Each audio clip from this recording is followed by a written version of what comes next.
நண்பர்கள் அனைவருக்கும் வணக்கம். இப்போ பார்த்தீங்கன்னா மேலூர் மாடு சந்தையில் வந்து நம்ம காளை மாடு, பசு மாடு எல்லா மாட்டையுமே வந்து எடுத்துருக்கோம். தொடர்ந்து நம்ம வீடியோ பார்க்குற எல்லா பேரும் நம்ம சேனலை சப்ஸ்கிரைப் பண்ணிடுங்க.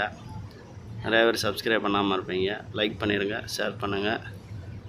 இப்போ பார்த்தீங்கன்னா இந்த காளை மாடு பார்த்தீங்கன்னா நல்லா அவ்வளோதான் ஒரு 4 வல்லம் இருக்கும். நல்லா கண்டுதேன். நல்லா தலைகளெல்லாம் நல்லா வரும். மாடாகும்போது சூப்பராக இருக்கும். காதுமே ராவாமதே வச்சுருக்காங்க.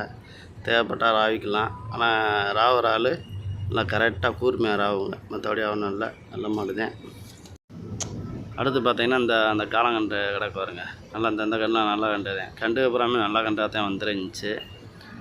மாடு இந்த அங்கிட்டு கிடக்கிற வண்டி மாடு, இந்த அங்கிட்டு இருக்க காளை மாடு, இது கொஞ்சம் தலை செட்டு பத்தலை மாட்டில். அது கொஞ்சம் அந்த காங்கேயம் கிராஸ் வலை கொஞ்சம் மாடு கொஞ்சம் டொங்கின்னு இருக்குது, ரொம்ப கிறக்கமாக. மற்றபடி மாடு காதெல்லாம் ராவாமல் எல்லாத்தையும் போட்டிருக்காங்க. காது ராவாது எதுக்குன்னு கேட்டிங்கன்னா, நம்ம அந்த கோயில் இதுகளுக்கு வாங்கும்போது அவங்க உச்சம் இல்லாமல் இருக்கணும் அப்படின்னு நினப்பாங்க. இப்போ அதே மாதிரி நம்ம கேரளாக்காரங்க சொந்தக்காரங்க அந்த நோன்பு இது எல்லாம் வரும்போது காது ராவாமல் இருக்கணும்வாங்க. ஏன்னா அப்போ வந்து விலை கூட கொடுத்து வாங்குவாங்க. ஏன்னா உச்சம் இல்லாதது அவங்களுக்குமே முஸ்லீமுக்குமே அது தேவைப்படும்.